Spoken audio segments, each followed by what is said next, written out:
Here's the next question, number 6. The three circuit elements shown in the figure are part of an electric circuit.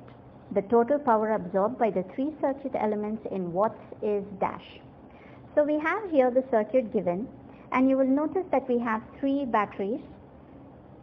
Make note of the direction of current and also the polarity of the batteries. Now that is important here. Now the first source, the 100 volt source, you will notice that we have the positive on the left side and the negative on the right. And the flow of current is from positive to negative. While in this case, we have negative to positive. And here, the third source, you will find the negative on top while the positive side at the bottom. Now if there is a 10 amp of current flowing this way and 8 amps passing through the second source, then how much would pass through this branch over here?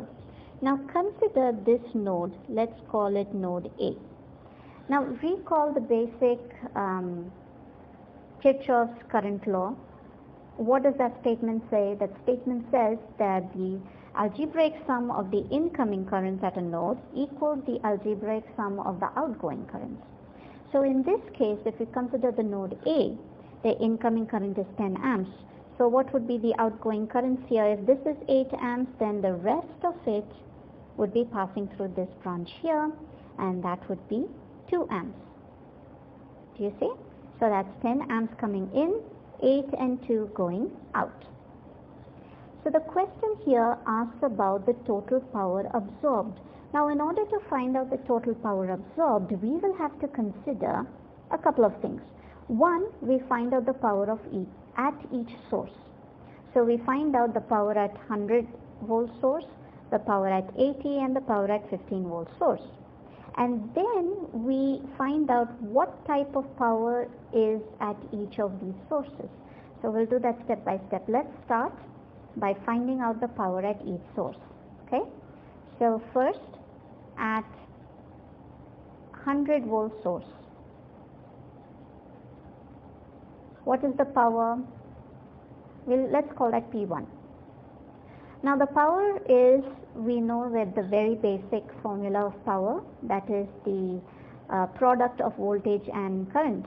So here it would be 100 times the current, 10. So 100 times 10 is 1000 watts. That's the power at the first source. Next, at 80 volt source. At 80 volt source, what is the power? Let's call that P2.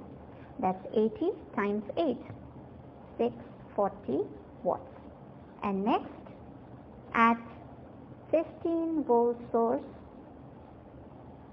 P3. What is P3?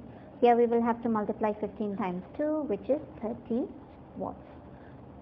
Now here are the three values of the powers. Now the next step is to find out what type of each of these powers denote. Now here we see that the current is passing into the positive polarity of the battery first, right? So that indicates that the power is absorbed. When the current enters the positive terminal of a battery, it indicates that the power is absorbed. Alternately, when the current enters the negative terminal, it means that the power is delivered. So in this case, here it is absorbed, and here it is delivered. And in this case, the power is delivered as well. Now the total power absorbed, what would that be? Total power absorbed would be the amount 1000 watts minus the sum of the delivered power. So that's 1000 minus 640 plus 30. And the final answer is 330 watts. 1000 minus 640 minus 30 would give us 330 watts.